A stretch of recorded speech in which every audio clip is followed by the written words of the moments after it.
Welcome to Let Me Fix This. Enjoy the video.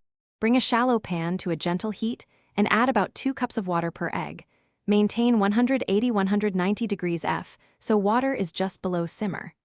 Add 1 tablespoon white vinegar per liter to help whites coagulate. Avoid heavy salt in the pan, which can spread the white.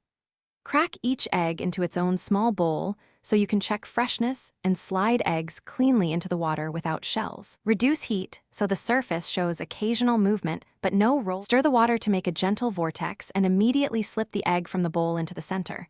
The motion helps the white wrap around the yolk. Keep the heat low so the water is moving gently. Aggressive boiling tears the white. Time precisely. 3 minutes produces a runny yolk, 4 to 5 minutes gives a medium, and 6 to 7 minutes yields a firm yolk. Carefully lift each egg with a slotted spoon, drain briefly on paper towel, and trim any stray white for a tidy presentation. After draining, season each poached egg with a pinch of salt and freshly cracked black pepper. Serve immediately on buttered toast, an English muffin, or a salad for best texture.